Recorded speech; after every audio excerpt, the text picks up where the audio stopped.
હે રામચંદ્રએ સિયાને કહ્યું, આવો કલયુગ આવશે, હંસ તારો ખોરાક ખાશે, કાગડો મોતી ખાશે.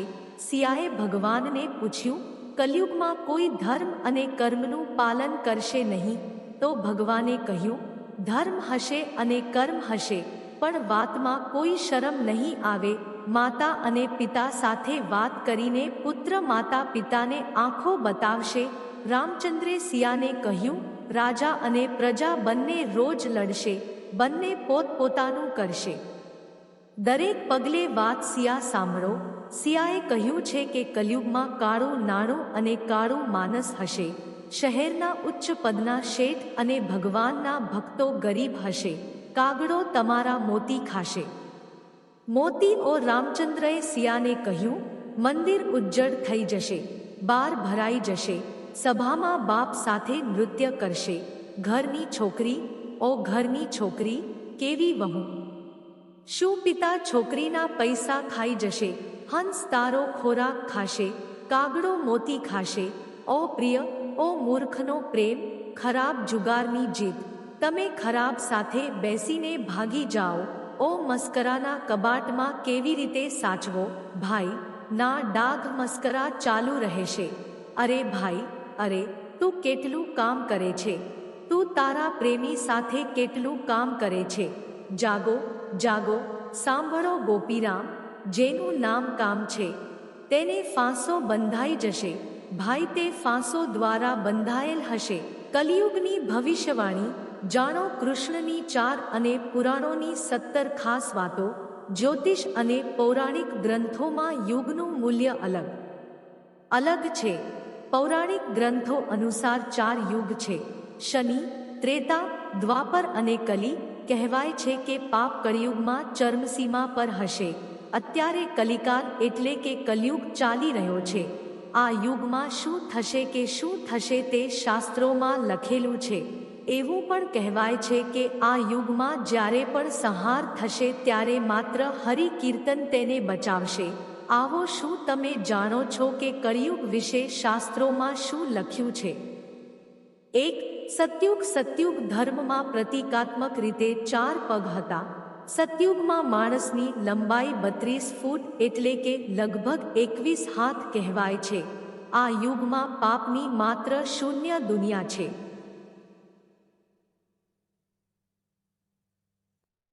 એટલે કે તે શૂન્ય છે. પુણ્યની માત્રા 20 વિશ્વ એટલે 100% છે. રાજા હરિશ્ચંદ્રનો જન્મ થયો હતો. હરિશ્ચંદ્રે સત્યની ખાતર પોતાના પરિવાર અને અંતે પોતે બલિદાન આપ્યું હતું. 2. ત્રેતાયુગમાં ધર્મના 3 પગ હતા. આ યુગમાં માણસની લંબાઈ 21 ફૂટ એટલે કે લગભગ 14 હાથ કહેવાય છે. આ યુગમાં પાપનું પ્રમાણ 5 વિશ્વાસ એટલે કે 25% અને પુણ્યનું પ્રમાણ 15 વિશ્વાસ એટલે કે 75 છે. આ યુગમાં વિષ્ણુએ વામન અને રામના રૂપમાં અવતર્યા હતા. રાજ બલિએ 3 પગલામાં પૃથ્વીનું દાન કર્યું હતું. જ્યારે રાક્ષસ રાવણ પાસેથી સીતાનું અપહરણ કર્યા પછી તેણે તેમને સ્પર્શ પણ કર્યો ન હતો. દ્વાપરમાં ફક્ત 2 પગ ધર્મ જ રહ્યો હતો. આ યુગમાં માણસની લંબાઈ 11 ફૂટ એટલે કે લગભગ 7 હાથ દર્શાવવામાં આવી છે. આ યુગમાં પાપનું પ્રમાણ 10 વિશ્વ એટલે કે 50% છે. જ્યારે પુણ્યનું પ્રમાણ 10 વિશ્વ એટલે કે 50% છે. જેનો અર્થ છે કે આ યુગમાં અડધા મનુષ્યો પાપી હતા અને અડધા પુણ્યશાળી હતા. આ યુગમાં મહાભારતનું યુદ્ધ થયું. આ યુદ્ધ ધાર્મિક યુદ્ધ હતું. 4. કલિયુગ. દ્વાપરમાં 2 પગ અને હવે કલિકાલમાં ધર્મના પગનો પત્તો નથી. ધર્મ હવે અપંગ થઈ ગયો છે. 3 હાથનું વર્ણન છે. આ યુગમાં ધર્મનો ચોથો ભાગ જ બચ્યો છે. આ યુગમાં પાપનું પ્રમાણ 15 વિશ્વ એટલે કે 75% છે. જ્યારે પુણ્યનું પ્રમાણ 5 વિશ્વ એટલે કે 25% છે. પરંતુ હાલમાં જોવામાં આવી રહ્યું છે કે કલિકાલ છે. તેની ટોચ ચાલુ છે જે 25% પુણ્યનો ઉલ્લેખ કરવામાં આવ્યો છે તે હવે ક્યાંય દેખાતો નથી, ક્યાંક માત્ર 5% મેરિટ જ રહી જશે. હવે ચારે બાજુ માત્ર પાપ જ દેખાય છે, જે બંને તરફથી શોષણ કરશે. તેઓ કહેશે એક અને કરશે મનમાં કંઈક અને કાર્યમાં કંઈક, આવા લોકો રાજ કરશે. તેવી જ રીતે કળિયુગમાં એવા લોકો હશે જેઓ ખૂબ જ્ઞાની અને ધ્યાનશીલ કહેવાશે. તેઓ જ્ઞાનની વાત કરશે, પરંતુ તેમનું વર્તન રાક્ષસી હશે. મહાન પંડિતો અને વિદ્વાનો કહેવાશે, પણ તેઓ જોતા રહેશે કે કઈ વ્યક્તિ મરી જાય અને આપણા નામે મિલકત કે હોદ્દો મેળવે તે તમને નહીં મળે. ભ્રમના કારણે ઘર બરબાદ થઈ જાય. કોઈનો પુત્ર ઘર છોડીને સાધુ બની જાય તો હજારો લોકો તેની મુલાકાત લેશે, પણ જો તેનો પુત્ર સાધુ બની જશે તો તે રડશે કે મારા પુત્રનું શું થશે. એટલો બધો પ્રેમ હશે કે તેનાથી પ્રભાવિત થઈને તેને ભ્રમમાં જકડી રાખશે અને પરિવાર અને તેના જીવન ત્યાં જ ખતમ થઈ જશે. અંતે ગરીબ અનાથ બનીને મરી જશે. પણ પાડોશમાં કોઈ ભૂખ્યો ત્રસ્યો હશે તો તે જોશે નહીં કે તેનું પેટ ભર્યું છે કે નહીં. તેનો પોતાનો સ્વજન ભૂખે મરી જશે અને તેઓ રાખશે. બીજી તરફ તેઓ મોજમસ્તીમાં, દારૂમાં, માંસાહારમાં, સુંદરતા અને વ્યસનોમાં પૈસા ખર્ચશે, પણ તેઓને કોઈના બે આંસુ લૂહવામાં રસ નહીં હોય. પણ હરિ નામનો એક નાનો છોડ, હરિ કીર્તનનો એક નાનકડો છોડ માનવ જીવનના પતનને અટકાવશે. પુરાણોમાં કલિયુગનું વર્ણન. પુરાણોમાં લખ્યું છે કે સંગઠન અથવા સમાજ વિરુદ્ધ વર્તન કરીને ભારતની ધાર્મિક અને સાંસ્કૃતિક એકતાને તોડશે. વેદ તે આવનારા સમયમાં સંપૂર્ણ રીતે નાશ પામશે. પુરાણો માને છે કે જેમ જેમ કલિયુગ આગળ વધશે તેમ તેમ વેદ વિરોધી લોકો ભારતની ગાદી પર રાજ કરશે. એવું થશે. તેઓ એવા લોકો હશે જે લોકો સમક્ષ જૂઠું બોલશે અને એકબીજાની તેમની અભિજાત્યપણું સાથે ટીકા કરો, અને જેનો કોઈ ધર્મ નહીં હોય તેઓ બધા વિધર્મી હશે. આ બધા મળીને ભારતને તોડી નાખશે અને છેવટે ભારતને અસ્તવ્યસ્ત ભૂમિ તરીકે છોડી દેશે. 2. જેવો ભયંકર કલયુગ આવશે કે તરત જ સૌરાષ્ટ્ર, અવંતી, અધીર, શૂર, અર્બુદ અને માલવ દેશના બ્રાહ્મણો સંસ્કૃતિહીન થઈ જશે અને રાજાઓ પણ બની જશે. શૂદ્રોની જેમ કેટલાક મૂર્ખ તેમની ઓછી બુદ્ધિને શાશ્વત માનીને ભગવાન અને શાસ્ત્રોની સત્યતા માનવાની હિંમત કરશે. તેનો અર્થ એ છે કે તેમના પાપો વધી રહ્યા છે. ભારતના દરિયાકાંઠાના પ્રદેશો, કૌંટીપુરી અને કાશ્મીર મંડળ પર દ્વિજ અને મલેચ્છોનું શાસન હશે, જેમના સંસ્કારો બ્રહ્મતેજ કરતાં નીચા છે. શાસન કરશે બધા જૂઠા, અધાર્મિક અને નાના દાતા હશે. તેઓ નાની નાની બાબતોને કારણે ગુસ્સે થઈ જશે. આ દુષ્ટ લોકો સ્ત્રીઓ, બાળકો, ગાયો અને બ્રાહ્મણોને મારવામાં અચકાશે નહીં. તેઓ હંમેશા બીજાની સ્ત્રીઓ અને સંપત્તિ હડપ કરવા માટે ઉત્સુક રહેશે. ન તો તેઓ વૃદ્ધિ કરશે. તેમની શક્તિ અને જીવન ટૂંકા હશે. તેઓ રાજાના વેશમાં મલેચ હશે. તેઓ તેમની પ્રજાનું લોહી લૂંટશે અને ચૂસશે. જ્યારે આવો નિયમ હશે ત્યારે દેશના લોકોનો સ્વભાવ, આચાર, વાણી સમાન હશે. રાજાઓ તેમનું શોષણ કરશે. તેઓ એકબીજાને પણ હેરાન કરશે અને છેવટે બધાનો નાશ થશે. ભાગવત પુરાણ 5.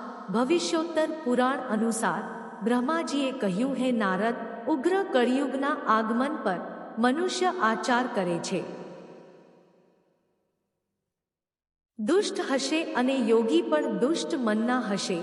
જગતમાં પરસ્પર વૈમનસ્ય ફેલાશે. દ્વિજ બ્રાહ્મણો, ક્ષત્રિયો, વૈશ્યો કુકર્મો કરશે અને ચારિત્રહીનતા ખાસ કરીને રાજાઓમાં આવશે. દેશ દેશમાં અને ગામડે ગામડે દુઃખ વધશે. સંતો દુઃખી થશે, પોતાનો ધર્મ છોડી દેશે. લોકો બીજા ધર્મનો આશ્રય લેશે. દેવતાઓની દિવ્યતા પણ નાશ પામશે અને તેમના આશીર્વાદ પણ રહેશે નહીં. મનુષ્યની બુદ્ધિ ધર્મથી વિરુદ્ધ થશે અને મ્લેચ્છોનું રાજ્ય વિસ્તરશે.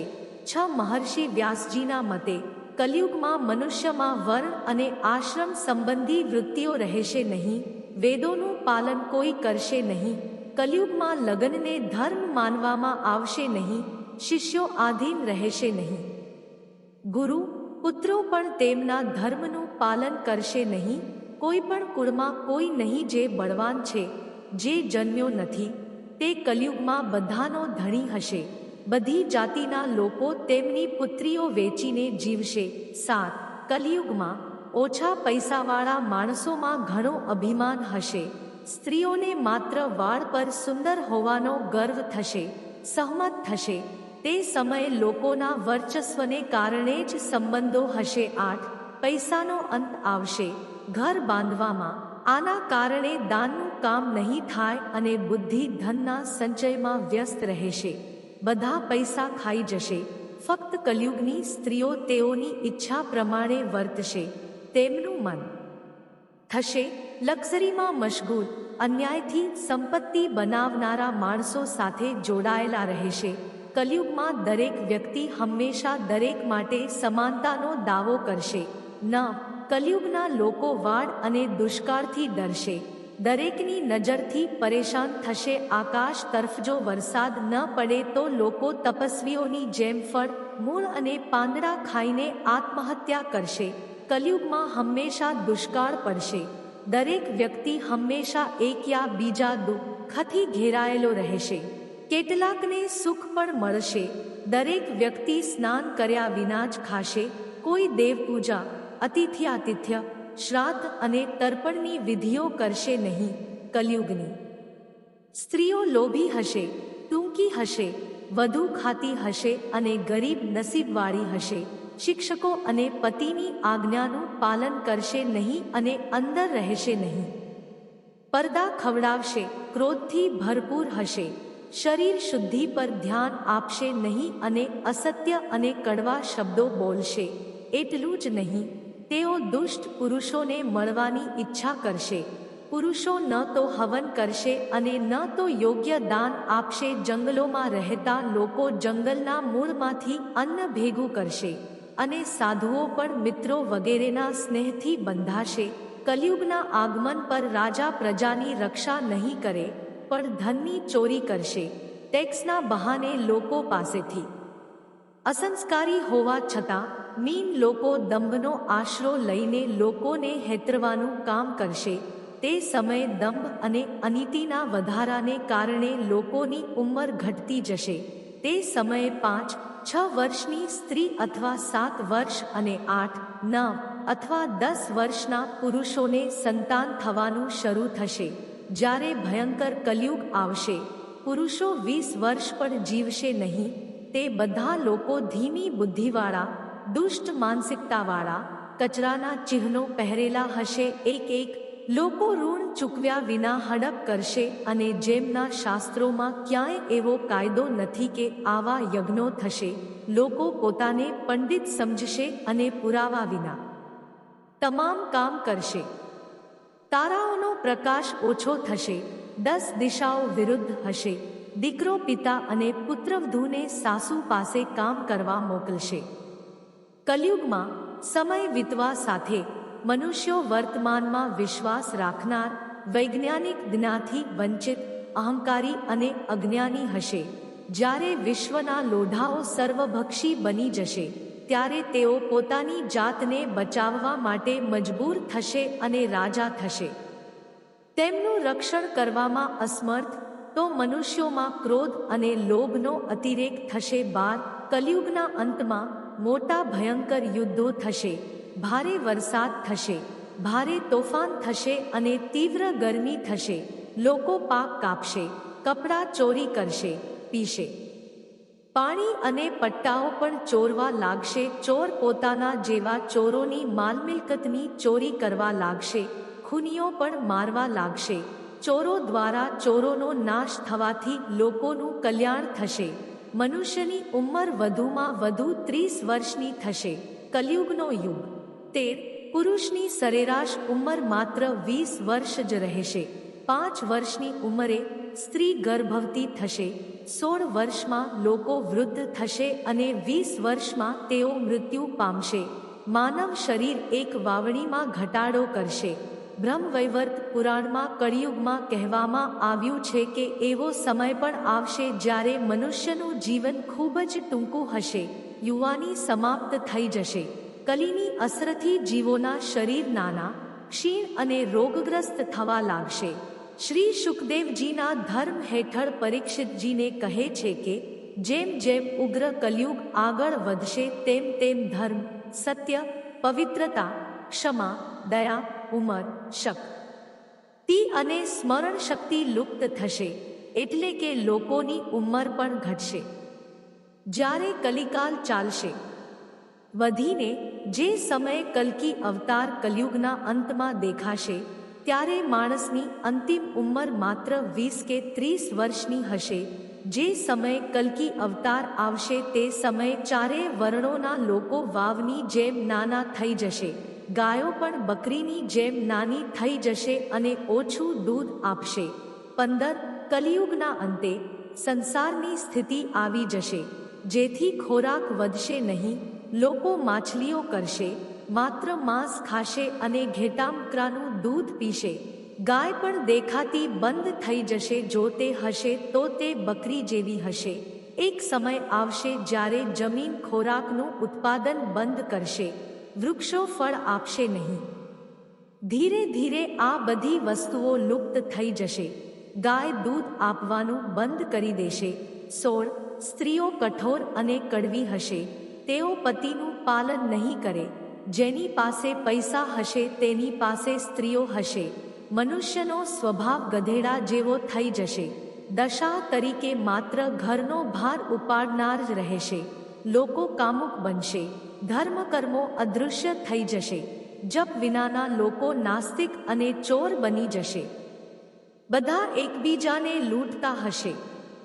કળિયુગમાં સમાજ હિંસક બનશે. જે મજબૂત હશે તે જ રાજ કરશે. માનવતાનો નાશ થશે. સંબંધો ખતમ થશે. એક ભાઈ બીજા ભાઈનો દુશ્મન બનશે. જુગાર, દારૂ પીવો, વ્યભિચાર અને હિંસા એ જ ધર્મ હશે. 17 પિતાને માર્યા પછી પણ પુત્રને ચિંતા નહીં થાય અને પિતા પુત્રને મારવાથી પરેશાન નહીં થાય. લોકો તેમના વખાણ માટે મોટી મોટી વાતો કરશે, પરંતુ તેઓ નહીં.